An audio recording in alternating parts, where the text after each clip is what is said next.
So just a few days before taking the oath of office, U.S. President Donald Trump launched a meme coin that now has national security implications.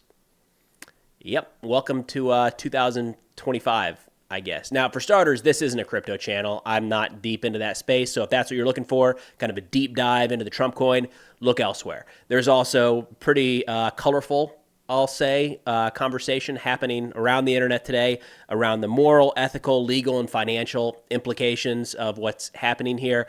This is a national security focused channel, so we're going to look at this from a national security perspective, and there's actually a fair amount there. Now, at a very high level, a meme coin is a cryptocurrency based around an internet meme or joke or sometimes a celebrity. At its core, it has no intrinsic value other than the value assigned to it from the community. So the people that buy and hold that cryptocurrency, that said meme coin. That's what the Trump coin is, and we'll put it up here on the screen. $Trump is how it's being traded. Now, as a little background here, there's been a lot of talk about how this directly, and this is kind of the core of this conversation, how this coin directly impacts the personal net worth of President Trump. There's been a lot of numbers thrown out there about how much his net worth increased the day of the launch. For what it's worth, looking at Forbes, they said, quote, the official Trump website lists two entities as owners of the collective 80% of the Trump coin supply. CIC Digital LLC, an affiliate of the Trump Organization, and Fight Fight Fight LLC, a recently incorporated business whose ownership is unclear. They say based on market capitalization, a slightly more sensible metric that multiplies the price of the Trump coin by the number of coins now available, an 80% stake would now be worth $6.2 billion. Still a dubious estimate given that it's based on a supply not yet in the market. So I don't know if that makes sense. 80% of the coins are not yet available to trade, so you're trying to place a value on those when they're not yet in the market. So it gets a little tricky. Needless to say, there is a direct tie here from the coins themselves to Trump-owned organizations. And that personal financial connection is where this really starts to get messy.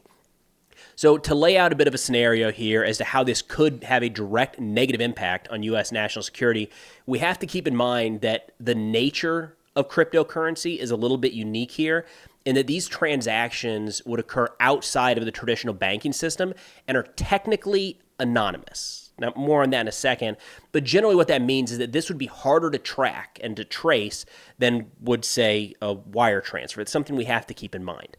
Now, looking at the arguments as to how these will negatively impact U.S. national security, there's two major issues. We're really going to boil it down to the price of the coin going up and the price of the coin going down, and the things that could influence that. So first off, with the price going up, the argument here is that an adversarial government, let's say China, why not? We'll put some names on these. China decides to buy a ton of these Trump coins that, in a way, are kind of just putting money directly into Trump's pocket. In fact, Anthony Scaramucci, a former Trump White House communications director, said, quote, now anyone in the world can essentially deposit money into the bank account of the President of the United States with a couple clicks.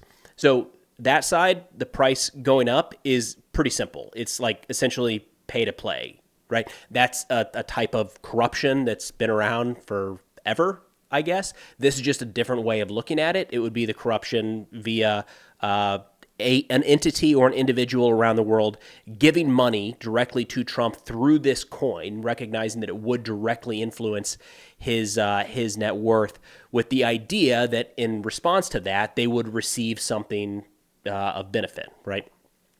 The second one is if a large country, well, again, this time let's go with Russia this time, owns a large amount of the Trump coin, it could influence policy towards that country. So to take this to the extreme, using Russia as the example, if they were to purchase some huge amount of the currently available inventory, would that in any way, shape, or form influence Trump's thought about, say, taking military action against Russia, right? If this country holds 20%, let's say, and we're making up numbers, of this Trump coin that is $6+ billion supposedly of his organization's net worth, does that change how he looks at enacting sanctions, conducting military strikes, arresting leaders of that organization?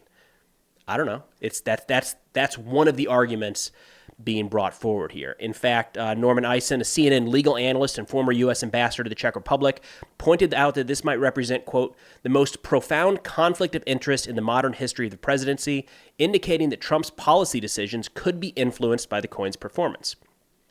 And then Democratic Representative Maxine Waters, who represents California's 43rd District in the House of Representatives, said, quote, anyone globally, even individuals who have been sanctioned by the U.S. or banned from our capital markets, can now trade and profit off the Trump coin through various unregulated platforms. Now, there's also a lot of arguments being had in this space about how the Trump coin could facilitate payments of espionage for cyber operations, terrorism, or how there's serious regulatory challenges in the space and how essentially this Trump meme coin could be used to finance a wide range of illicit activities.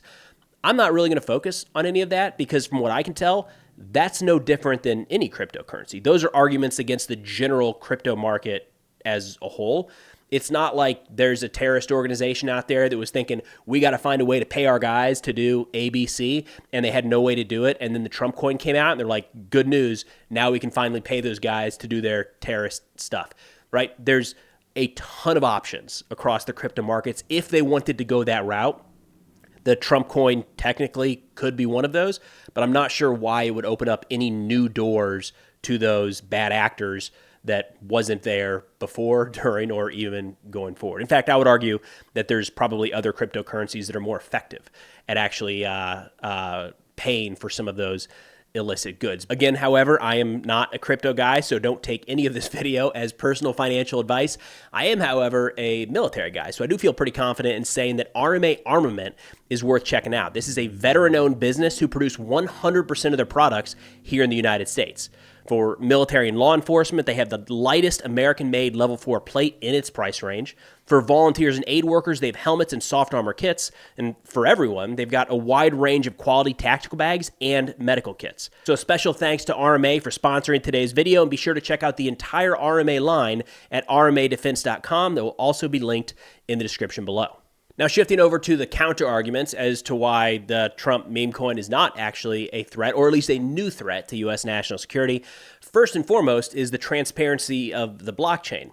So blockchain's public ledger means that all transactions are logged and can be traced. So even if the identity behind a wallet is anonymous at the start, there are enough resources available to eventually, over time, link those to real-world entities. So it's kind of the idea that the entities might be anonymous here for a while, but the transaction is made out in the public. So the minute anybody, you, me, anybody, Iran, North Korea, whatever, decides to start purchasing Trump coin, it's available for all of us to see, which does bring about the aspect that it wouldn't be like the North Korean official crypto wallet that would be buying it. It would be dispersed through a variety of bad actors that they have working for them, which would make it more complicated. But again, all of that in the crypto world has to be done out in the open, in the public. So there is still a way to kind of trace the origin of this money, which is different than maybe some means of corruption today, right? Where it becomes untraceable, the money gets washed.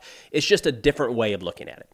The second big piece here, pushing back against the idea that this is a threat to national security, is the decentralized nature of cryptocurrencies. So what that essentially means is that no single entity, even a single government, can fully control or manipulate this system without, again, this is all being done in the public, so a very visible effort, which would likely raise alarm bells all throughout the crypto community.